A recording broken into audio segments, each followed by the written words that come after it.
नमस्कार दोस्तों, स्वागत है आप सभी का आपके अपने YouTube चैनल हिम रोजगार मित्र जॉब की तैयारी जिम्मेवारी हमारी। दोस्तों, आज से इस चैनल के माध्यम से हम लोग एक नई सीरीज शुरू कर रहे हैं जिसमें हम मेंस पर्सपेक्टिव से, चाहे वो एचएस का हो, स्टेट पीसीएस का हो, यूपीएससी का हो, एक्सप्लेन्ड टॉपिक वहां पर डिस्कस करेंगे जो कि रिसेंट टाइम न्यूज़ में रहा है। दोस्तों, आज जैसे आप सभी को पता है, पिछले कल से दिल्ली पुलिस और हिमाचल प्रदेश पुलिस के बीच टकराव की स्थिति बनी हुई थी।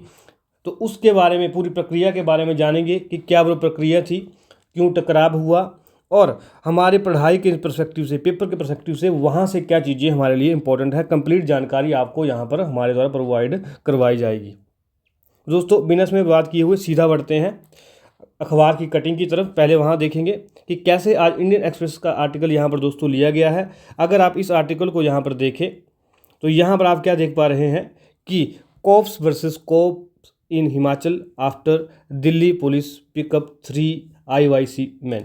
दोस्तों, यहाँ पर हम यह नहीं जाएंगे कि किन लोगों को उन्होंने उठाया है, क्योंकि यह हमारी एग्ज़ाम से रिलेटेड बातें नहीं है। बात हमारे एग्ज़ाम से रिलेटेड यह है कि दो राज्यों की पुलिस के बीच टकराव की स्थिति क्यों बनी। हमारे लिए सबसे महत्वपूर्ण पॉइंट दोस्तों यहाँ पर सिर्फ और सिर्फ यह है, क्योंकि हम लोग क्या है, एक्सपीरियंस है, एग्ज़ाम की तैयारी कर रहे हैं, तो हम लोग इस ड्रामे में नहीं जाएंगे कि किस पार्टी के वो अधिकारी थे, इंडियन यूथ कांग्रेस के थे, नहीं थे, उस बारे में हम नहीं जाएंगे। हम यहाँ जाएंगे कि दो राज्यों के बीच टकराव की स्थिति क्यों बनती है, हमारे पास क्या भारतीय संविधान के द्वारा प्रावधान किए गए हैं, भारतीय न्याय संहिता के द्वारा क्या प्रभाव किए गए हैं, भारतीय नागरिक सुरक्षा संहिता के द्वारा क्या प्रावधान किए गए हैं, उन चीज़ों के बारे में डिस्कस करेंगे। दोस्तों, यह पूरा आर्टिकल यहाँ पर डिस्कस किया गया है। Himachal police says FIR registered against Delhi cops, stand off between forces continues. तो यहाँ पर दोस्तों यह सारी जानकारी हम हासिल करेंगे। और आज सुबह 4 बजे दिल्ली पुलिस इन लोगों को कहाँ ले गई है, दिल्ली ले गई है, अभी तक जो हमारे पास न्यूज़ उपलब्ध हुई है। दोस्तों, सबसे पहले जब ऐसी बातें न्यूज़ में चलती हैं तो हमें 2-3 पॉइंट हमारे दिमाग में बिल्कुल खनकने चाहिए। अगर हम एक सच्चे एस्पिरेंट्स हैं जो स्टेट लेवल PCS की मेंस की तैयारी कर रहे हैं, चाहे वो हिमाचल प्रदेश नायब तहसीलदार का एग्ज़ाम हो, चाहे HP अलाइड सर्विस का एग्ज़ाम हो, या विभिन्न कोई एग्ज़ाम हो, सबसे पहले दोस्तों ऐसा हमारे पास जब न्यूज़ हमारे पास आई तो हमारे पास सबसे पहला क्वेश्चन हमारे दिमाग में क्या आना चाहिए। हमारे दिमाग में दोस्तों सबसे पहला क्वेश्चन क्या आना चाहिए। पहला क्वेश्चन दोस्तों यह है कि पुलिस की यूरिडिक्शन क्या है,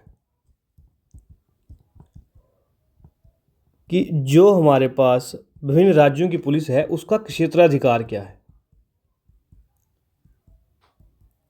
ठीक है।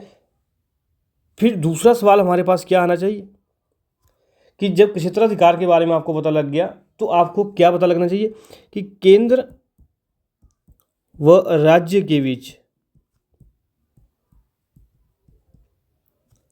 संबंध कहाँ वर्णित किए गए, ये पता लगना चाहिए।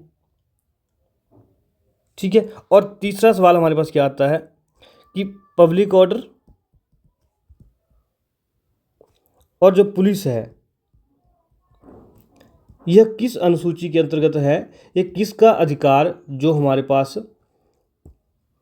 है भारतीय संविधान के अनुसार, क्या यह अधिकार सिर्फ और सिर्फ स्टेट का है, सेंटर का है, पूरी जानकारी यहाँ से हासिल करेंगे। तो दोस्तों, सबसे पहले हम क्या बात करते हैं, ज्यूरिडिक्शन की बात करते हैं, प्रश्न नंबर 1 की और प्रश्न नंबर 3 की यहाँ पर बात करेंगे। तो सबसे पहले दोस्तों हमारे पास क्या आएगा यहाँ पर, अगर आपको मैं डिस्कस कर दूं, जो पुलिस है दोस्तों,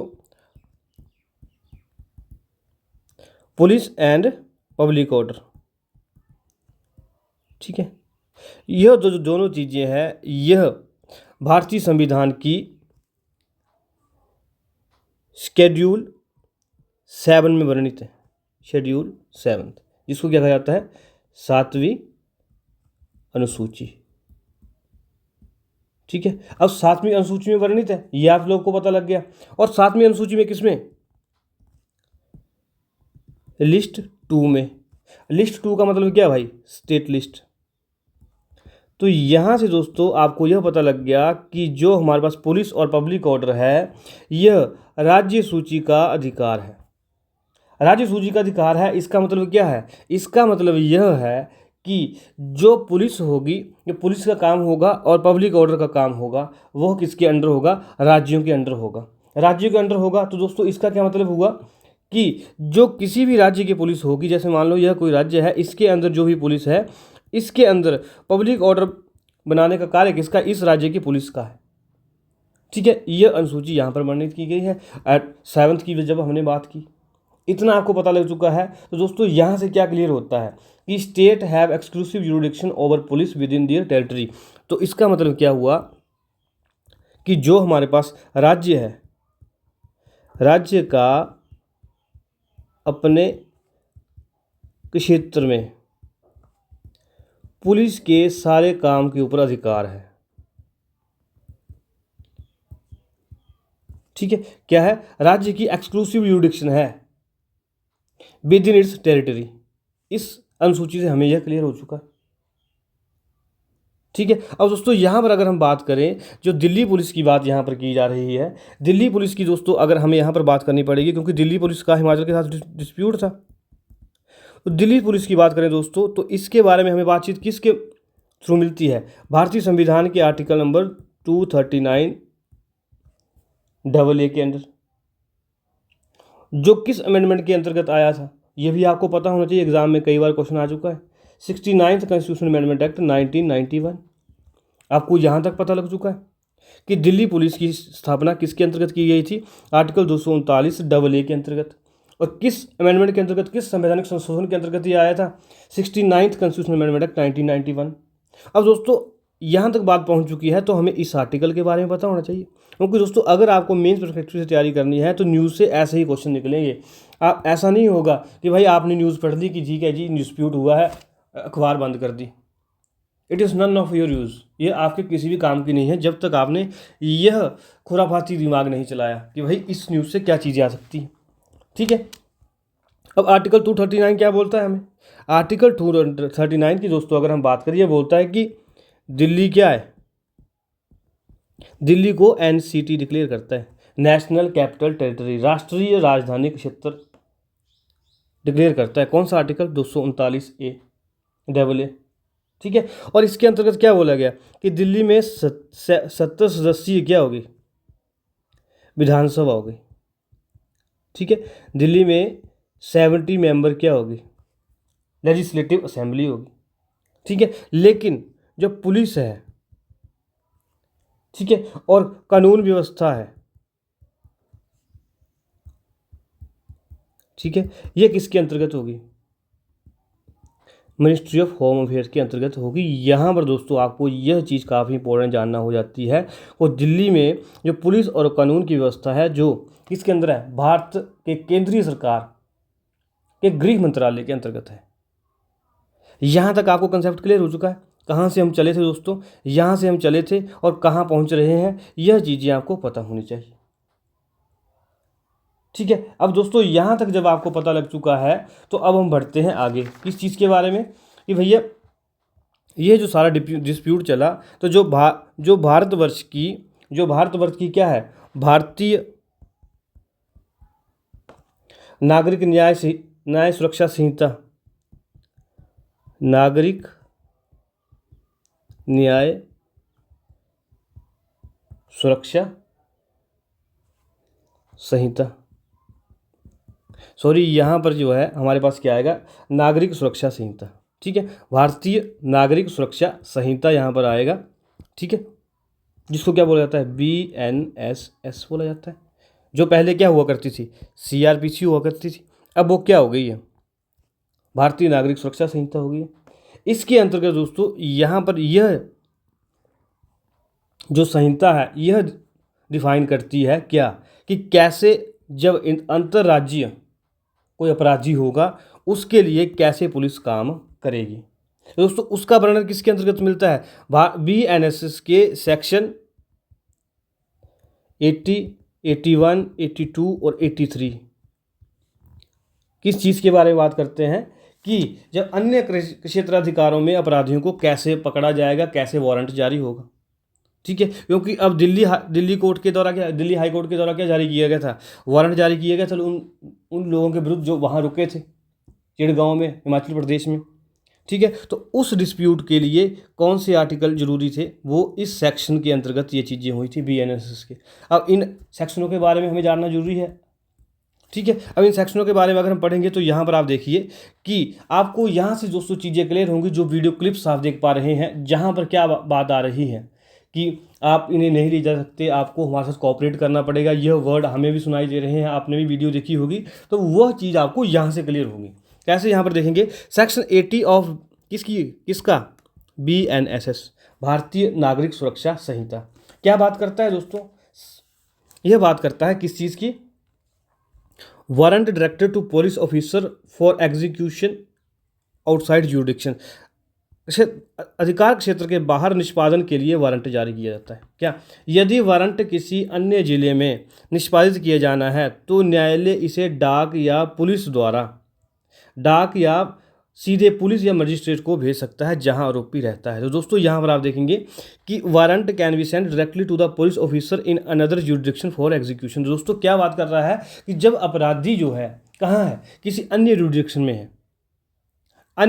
में है, तो क्या करना चाहिए था कि जो वारंट था वो उस क्षेत्र की, जिस क्षेत्र में अपराधी है उस क्षेत्र की पुलिस ऑफिसर को भेजा जाना चाहिए था।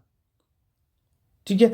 Includes provisions to notify designated police officer in district where person resides, जहां पर पर्सन अभी रह रहा है उसको उसको लेटर भेजना जाना चाहिए था। यहां से डिस्प्यूट शुरू हुआ दोस्तों।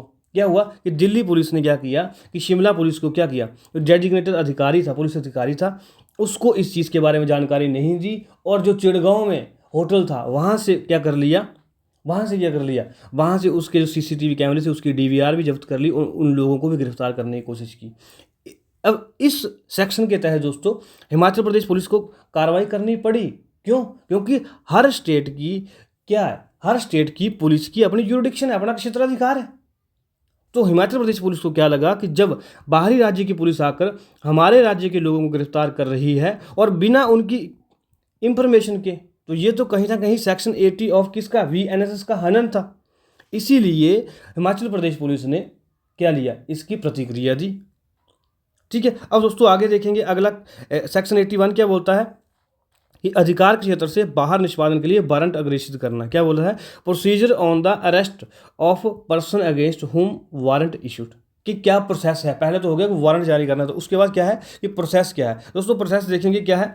जब गिरफ्तारी वारंट जारी करने वाले न्यायालय की स्थानीय सीमा के बाहर निष्पादित किए जाना हो तो पुलिस अधिकारी इसे सीधे उस स्थान के मजिस्ट्रेट या थाना प्रभारी को इंडोर्समेंट के लिए ले जा सकते हैं। क्या बोला गया है दोस्तों, यहाँ पर इंग्लिश में भी पढ़ेंगे कि the section mandate that if an arrest happens outside the district where warrant was issued the person must be produced before the nearest magistrate और district superintendent of police unless court that issued the warrant is within 30 kilometre. दोस्तों क्या बोला गया है कि जिस court ने, जैसे दिल्ली हाई कोर्ट ने क्या किया था, इन लोगों के विरुद्ध क्या किया था, वारंट जारी किया था, लेकिन उसकी ज्यूरिडिक्शन क्या है, 30 किलोमीटर से ज़्यादा है, क्योंकि कहाँ दिल्ली कहाँ Shimla.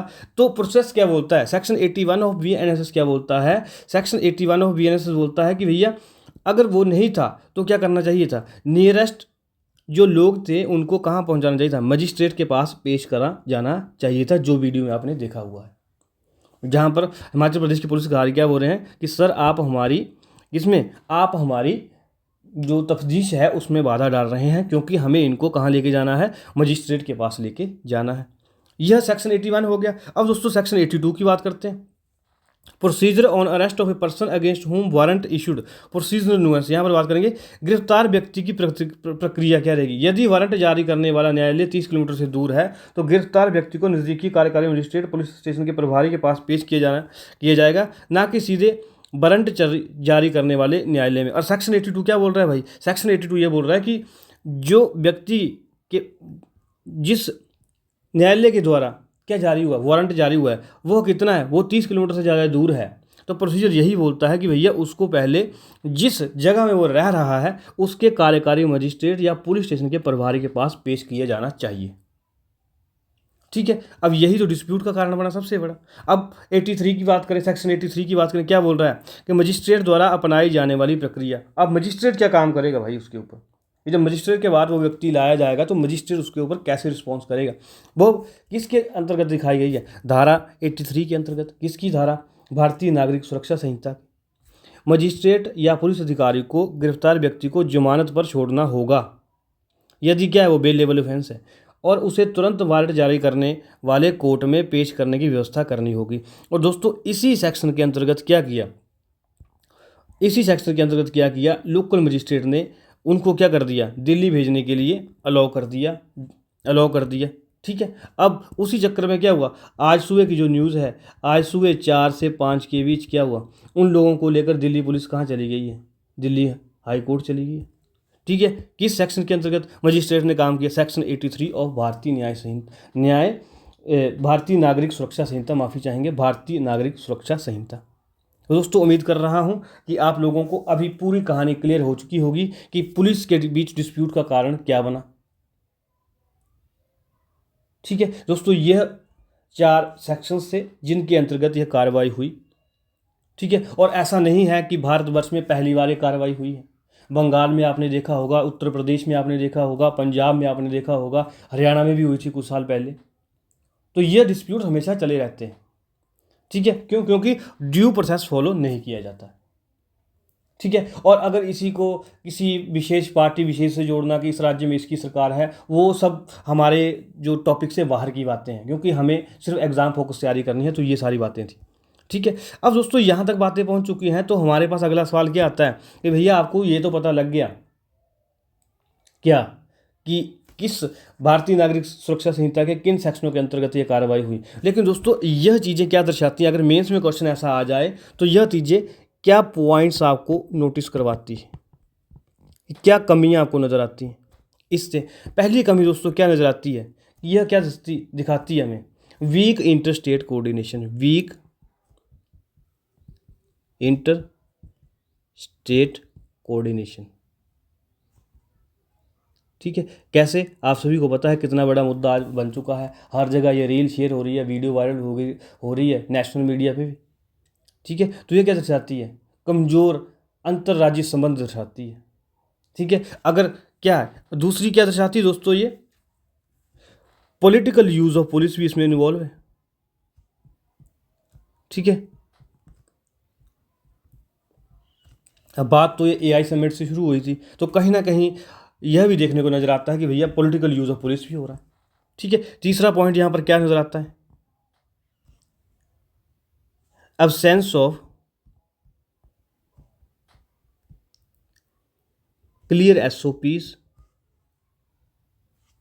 for inter-state police relations. यह दोस्तों काफ़ी महत्वपूर्ण पॉइंट यहाँ पर लिखा जा रहा है। कल को आपको पुलिस रिफॉर्म के ऊपर क्वेश्चन आता है, यह पॉइंट काफ़ी इंपॉर्टेंट होता है कि भारतवर्ष में absence of clear standard operating procedure for inter state police relations हैं। क्या, कि कोई भी स्टैंडर्ड आदर्श प्रोसीजर नहीं है कि जिसको फॉलो करके दो राज्यों के बीच जब अपराधी भाग कर चले जाते हैं तो कैसे कोऑपरेशन होगा, कैसे नहीं होगा, दूसरे राज्य की पुलिस कैसे रिस्पॉन्स करेगी। भारत में अभी भी इस चीज़ की कमी है। तो यह 3 क्या दर्शाती है, 3 पॉइंट्स क्या दर्शाते हैं, भारतीय पुलिस सिस्टम है, भारतीय पुलिस प्रणाली है, उसके ऊपर कहीं ना कहीं क्वेश्चन मार्क खड़ा करता है कि भैया ये चीज़ें आज तक क्यों नहीं बन पाई। तो आपको जब क्या आएगा, हमारा मेंस का क्वेश्चन आता है कि क्या पुलिस रिफॉर्म भारतवर्ष में हो सकते हैं, तो आपको यहाँ से पॉइंट वहाँ पर उठाने पड़ेंगे।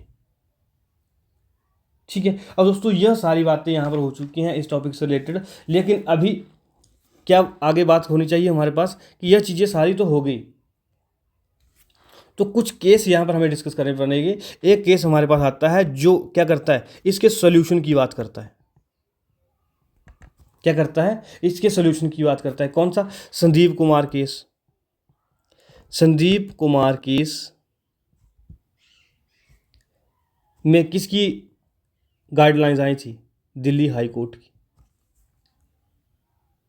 ठीक है, संदीप कुमार केस के अंतर्गत दोस्तों किसकी गाइडलाइन आई थी, दिल्ली हाई कोर्ट की। क्या गाइडलाइन आई थी, उन पर थोड़ी सी जल्दी से गौर कर लेंगे कि एक प्रोटोकॉल होनी चाहिए किस चीज़ के लिए, जो किडनैपिंग चार्जेस लग रहे हैं उसको बंद करने के लिए, उसको रोकने के लिए। अब हिमाचल प्रदेश पुलिस क्या लगा रही है, किडनैपिंग चार्जेस लगा रही है, किसके ऊपर, दिल्ली पुलिस के ऊपर, कि भैया हमारी अनुमति के बिना हमारी जो हमें इंफॉर्मेशन नहीं दी गई, और उन्होंने क्या किया, बिना वर्दी के क्या कर लिया, अरेस्ट कर लिया। लोगों को, जो टूरिस्ट वहाँ पर घूमने आए थे। तो कहीं ना कहीं किडनैपिंग चार्जेस लग रहे हैं। तो संदीप कुमार हाई कोर्ट में, दिल्ली हाई कोर्ट ने यह क्या दिया था, फैसला दिया था कि भाई प्रोटोकॉल जारी की जानी चाहिए जिससे क्या हो, किडनैपिंग चार्जेस नहीं हो। आपको दोस्तों थोड़े से नोट्स बनाने पड़ेंगे इसके, ठीक है। और दोस्तों क्या बताया गया है कि जो विजिटिंग पुलिस है हमारे पास, वो प्रॉपर यूनिफॉर्म में होनी चाहिए, ठीक है। वो प्रॉपर यूनिफॉर्म में होने चाहिए और उनके क्या होने चाहिए, नेम टैग्स लगे होने चाहिए, ताकि एटलीस्ट जिस राज्य के क्षेत्राधिकार में वो पुलिस जा रही है उसको सामने पता तो लगे कि वही सामने अधिकारी कौन है। आपने वीडियो में देखा होगा क्या, वो विदाउट यूनिफॉर्म थे जो भी ऑफिसर्स दूसरी तरफ से आए थे दिल्ली पुलिस से, ठीक है। और एक प्रोसीजर क्या बताया गया संदीप कुमार केस में दिल्ली हाईकोर्ट के द्वारा, क्या कि जो विजिटिंग पुलिस ऑफिसर्स होंगे, जो भी हमारे पास विजिटिंग पुलिस ऑफिसर्स होंगे, ठीक है, उनको क्या करनी पड़ेगी दोस्तों, डेली डायरी में एंट्री करनी पड़ेगी। किसकी, जो लोकल पुलिस की डेली डायरी है, जो जहाँ पर वो क्या कर रहे हैं, किडनैपिंग करने आए हैं, कोई प्रोसेस करने आए हैं, तो वहाँ पर उनको क्या करना पड़ेगा भाई, उनकी डेली डायरी में क्या करनी पड़ेगी, एंट्री करनी पड़ेगी, ठीक है। और एक बात और बोली गई थी क्या, कि लोकल पुलिस ऑफिसर की सहायता लेनी चाहिए, ठीक है। लोकल पुलिस ऑफिसर्स की हेल्प उनको लेनी चाहिए। यह किसके द्वारा दर्शाया गया था दोस्तों, संदीप कुमार केस में दिल्ली हाई कोर्ट के द्वारा बातें की गई थी। इन चीज़ों का आप कहाँ यूज़ कर सकते हैं दोस्तों, कि अगर कल को आपको क्वेश्चन आता है कि जो भारतवर्ष में क्या हो रहे हैं, इंटर स्टेट पुलिस डिस्प्यूट हो रहे हैं, तो उसको ठीक करने के लिए क्या कदम उठाए जा सकते हैं, तो आप वहाँ पर संदीप कुमार केस का लिखकर 4 पॉइंट वहाँ पर ये मेंशन कर सकते हैं। अब दोस्तों सबसे महत्वपूर्ण बात क्या आती है हमारे पास, दूसरी जो हमारे पास क्या है, सेकंड एडमिनिस्ट्रेटिव रिफॉर्म कमेटी है, सेकंड एडमिनिस्ट्रेटिव रिफॉर्म कमीशन है, ठीक है। उसकी 5th रिपोर्ट क्या बोलती है, उसके भी 2 पॉइंट आप ऐड कर सकते हैं अपने मेंस एग्जाम में। क्या कर सकते हैं ऐड, कि ज्वाइंट ऑपरेशन प्रोटोकॉल्स बननी चाहिए, ज्वाइंट ऑपरेशन प्रोटोकॉल बननी चाहिए, ठीक है, भारतवर्ष में, ठीक है। और दूसरा क्या बनना चाहिए, नेशनल सिक्योरिटी कमीशन बनना चाहिए, ठीक है, जिससे क्या हो सके, पॉलिटिकल यूज़ ऑफ पुलिस बंद हो सके, पॉलिटिकल यूज़ ऑफ पुलिस क्या हो सके, बंद हो सके, ठीक है दोस्तों। यह सारी जानकारी हमें किस टॉपिक से मिली, जो आज इंडियन एक्सप्रेस में आर्टिकल छपा और पिछले कल से क्या पूरी खबरों में छाया हुआ था, क्या कि cop versus cop, police versus police in Himachal after Delhi police pickup 3 Indian youth congressman, ठीक है। ये सारी चीज़ें दोस्तों हमारे लिए एग्जाम परस्पेक्टिव से इंपॉर्टेंट है, जो यूपीएससी स्टेट पीसीएस के लिए तैयारी कर रहे हैं, ठीक है। अब दोस्तों यहाँ पर क्या, अब आपको यहाँ पर प्रीलिम्स पॉइंट से क्या चीज़ें याद यहाँ से करनी चाहिए, ठीक है। एक तो आपको यहाँ से क्या, शेड्यूल याद कर लेनी चाहिए, अनुसूचियाँ, ठीक है, वो आपको याद कर लेनी क्योंकि बात चली है।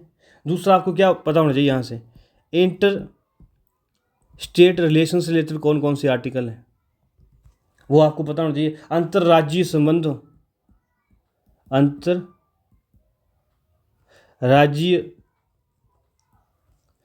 संबंधों से रिलेटेड कौन से आर्टिकल हैं आपके, ठीक है, वो आर्टिकल आपको पढ़ने पड़ेंगे। वो आर्टिकल कौन कौन से हैं दोस्तों, 262 है, 263 है भारतीय संविधान का, यह किस चीज़ की बात करता है, इंटर स्टेट वाटर डिस्प्यूट को ख़त्म करने की बात करता है, किसके द्वारा, संसद के द्वारा। और 263 किस चीज़ की बात करता है, इंटर स्टेट काउंसिल की बात करता है, अंतर्राज्यीय परिषद की बात करता है,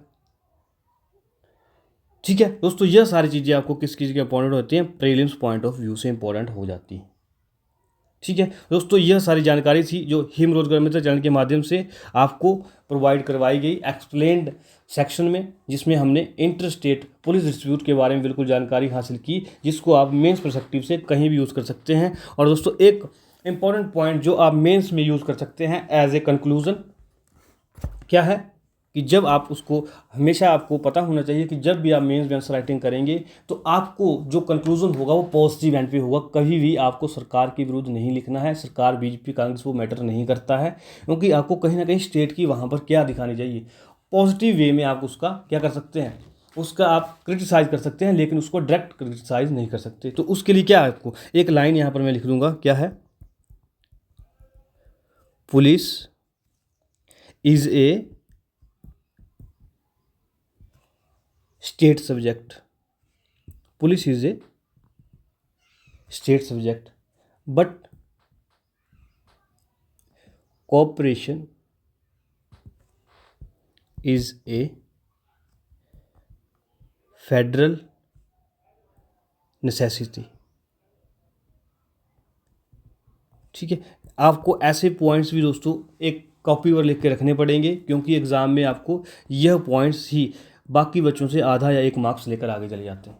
ठीक है, police is a state subject but cooperation is a federal necessity. ठीक है दोस्तों, यह सारी चीज़ें थी आपको जो हिम रोजगार मित्र चैनल के माध्यम से दिल्ली और शिमला पुलिस के डिस्प्यूट के बारे में समझनी थी। उम्मीद कर रहा हूं आपको यह वीडियो कहीं ना कहीं फ़ायदेमंद साबित होगी। अगर दोस्तों किसी पॉइंट ऑफ टाइम में आपको यह लग रहा हो कि यह वीडियो आपके लिए फ़ायदेमंद थी, तो आप इस वीडियो को लाइक कर सकते हैं, चैनल को सब्सक्राइब कर सकते हैं।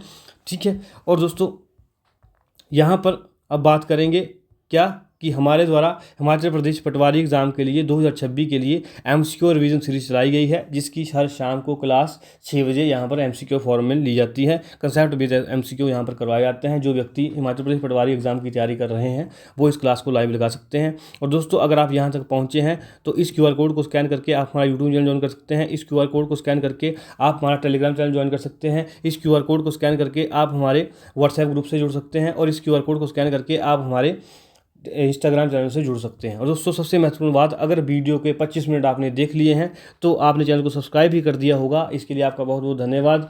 अगर नहीं किया है तो कर देंगे, और जिन्होंने कर दिया है वो इस बेल आइकन को भी दबा देंगे, ताकि आपको समय समय पर क्या मिल सके, हमारी वीडियोज़ की नोटिफिकेशन मिल सके और आप अपने ज्ञान में वृद्धि कर सकें। तो धन्यवाद दोस्तों, जल्द मिलेंगे नए टॉपिक नए कंसेप्ट के साथ। तब तक पढ़ते रहिए, मुस्कुराते रहिए। धन्यवाद।